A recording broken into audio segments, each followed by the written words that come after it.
കേന്ദ്ര അന്വേഷണ ഏജൻസികൾ അദ്ദേഹത്തിനെ വിട്ടുകൊടുക്കാതെ തന്നെ വേട്ടയാടിക്കൊണ്ടിരിക്കുന്ന സാഹചര്യമാണ്. നിലവിലെ സാഹചര്യത്തിൽ നിന്നും അദ്ദേഹത്തിന് മോചിതനാകണം എന്ന രീതിയിലേക്ക് വരണമെങ്കിൽ പോലും അത് വിദൂര സ്വപ്നം മാത്രമായി നിൽക്കുന്നു എന്ന് തന്നെയാണ് വിലയിരുത്തൽ.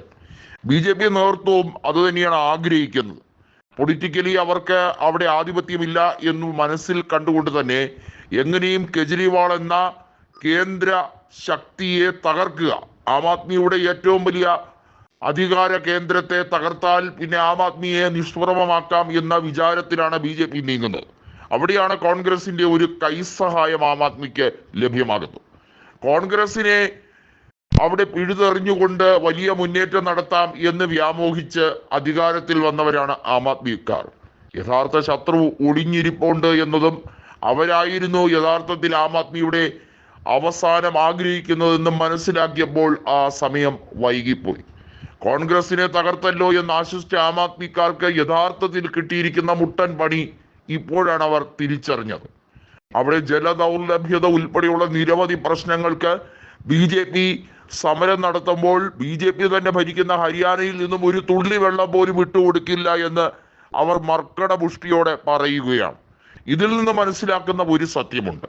BJP നേതൃത്വത്തിന്റെ ഇരട്ടത്താപ്പ് നയത്തെക്കുറിച്ച് മാത്രമല്ല, എങ്ങനെയാണ് ഡൽഹിയിൽ സർക്കാരിനെ അട്ടിമറിക്കുക, അതിനുവേണ്ടിയുള്ള പല രീതിയിലുള്ള കളികളും കളിക്കുന്നുണ്ട്. അവിടെ ആം ആദ്മി മന്ത്രിസഭയെ തള്ളിയിടാനും രാഷ്ട്രപതി ഭരണം കൊണ്ടുവരാനും അവിടുത്തെ രാഷ്ട്രീയ അന്തരീക്ഷം മോശമാണ്, നിലവിൽ മുഖ്യമന്ത്രി ജയിലിലാണ് എന്ന രീതിയിൽ BJP അവിടെ വലിയ കളികൾ കളിക്കുന്നുണ്ട്. നിലവിൽ തന്നെ രാജ്കുമാർ ആനന്ദും വീണ ആനന്ദുമൊക്കെ ആം ആദ്മി പാർട്ടി വിട്ട് BJPയിലേക്ക് ചേക്കേറുന്ന കാഴ്ചയാണ്. ഇതിനിടയിൽ ആം ആദ്മി സാമാജികരിൽ ഭൂരിഭാഗവും BJPയിലേക്ക് എത്തും എന്ന് മനോജ് തിവാരി, പ്രത്യേകിച്ചും BJPയുടെ അവിടെ നിന്നുള്ള MP ആയ മനോജ് തിവാരി പ്രസ്താവനയിൽ പറയുകയാണ്. ഇതുപോലെ തന്നെ നിരവധി കാര്യങ്ങൾ. സുഷമ സ്വരാജിന്റെ മകൾ ബാൻസുരി സ്വരാജ് ന്യൂഡൽഹിയിലെ MP ആണ്. അവർ പറയുന്നു ആം ആദ്മിക്ക് ഇനി മുന്നോട്ട് ഒരു ഇഞ്ച് പോകാൻ കഴിയില്ല, അവരെ തകർത്തിരിക്കും എന്നാണ് പറഞ്ഞിരിക്കുന്നത്. എങ്ങനെ എന്നുള്ളതാണ് വലിയ ചോദ്യം. ജനാധിപത്യത്തിൽ ജനങ്ങൾ അധികാരത്തിലേറ്റിയ ആം ആദ്മി സർക്കാരിന്റെ കാലാവധി ഇനിയും അവിടെ ഒരു കൊല്ലത്തോളം ഉണ്ട് എന്നിരിക്കെ എങ്ങനെയാണ് അവരെ തകർക്കുന്നത്, താഴെ ഇറക്കുന്നത്? ഇവിടെ നിന്നാണ് കാര്യങ്ങൾ വളരെ ലളിതമായി പഠിക്കുന്നത്, മനസ്സിലാക്കുന്നത്. ആം ആദ്മി പാർട്ടിയുടെ ലക്ഷ്യം എന്നത് അധികാര തുടർച്ചയാണെന്ന് അറിയാവുന്ന BJP അവരെ വരാതിരിക്കാൻ, ജനാധിപത്യത്തെ അട്ടിമറിക്കാൻ വേണ്ടിയുള്ള തീവ്ര ശ്രമങ്ങൾ നടത്തുന്നു.